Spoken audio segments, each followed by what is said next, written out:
ایران نہیں جھکے گا، آیت اللہ خامنائی کا قوم سے خطاب، فسادیوں کے خلاف کارروائی کا اشارہ۔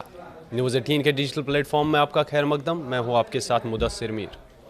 ایران کے سپریم لیڈر آیت اللہ علی خامنائی نے ملک بھر میں جاری احتجاجات کے تناظر میں ایک سخت بیان دیتے ہوئے کہا ہے کہ ملک میں بدامنی پھیلانے والوں کے ساتھ نرمی نہیں برتی جائے گی اور فسادی عناصر کو ان کی جگہ دکھائی جائے گی۔ ان کا کہنا تھا کہ دشمن طاقتیں عوامی مسائل کو بہانے بنا کر ایران میں عدم استحکام پیدا کرنا چاہتی ہے، لیکن اسلامی جمہوریہ ایسے دباؤ کے سامنے نہیں جھکے گی۔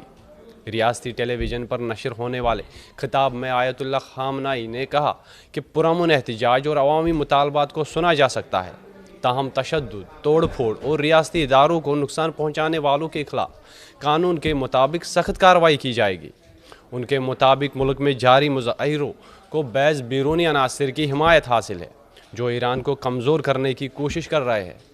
سپریم لیڈر نے امریکہ اور اس کے اتحادیوں پر الزام عائد کرتے ہوئے کہا کہ یہ طاقتیں ایران کے اندرونی معاملات میں مداخلت کر رہی ہے اور عوامی مشکلات کو سیاسی مقاصد کے لیے استعمال کر رہی ہے۔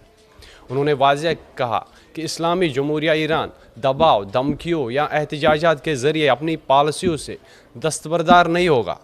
دوسری جانب ایران میں احتجاجات کی بنیادی وجہ بڑھتی مہنگائی، بے روزگاری، کرنسی کی قدر میں کمی اور معاشی مشکلات بتائی جا رہی ہے۔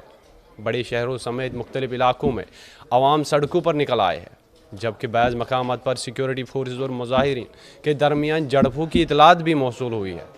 سیاسی مبصرین کے مطابق آیت اللہ خامنائی کا یہ بیان سیکیورٹی اداروں کے لیے ایک واضح پیغام ہے کہ ریاست احتجاجات کو طاقت کے ذریعے قابو میں لانے کے لیے تیار ہے۔ مبصرین کا کہنا ہے کہ اگرچہ حکومت عوامی مسائل کو تسلیم کرتی نظر آ رہی ہے، لیکن موجودہ صورتحال میں اس کے ترجیحی نظام کا تحفظ اور نظم و نسق برقرار رکھنا ہے۔ بین الاقوامی سطح پر ایران کی صورتحال پر گہری نظر رکھی جا رہی ہے، جبکہ انسانی حقوقی تنظیموں نے مظاہرین کے خلاف طاقت کے استعمال پر تشویش کا اظہار کیا ہے۔ تاہم ایرانی قیادت کا موقف ہے کہ ملک کی خود مختاری اور سلامتی پر کوئی سمجھوتہ نہیں کیا جائے گا۔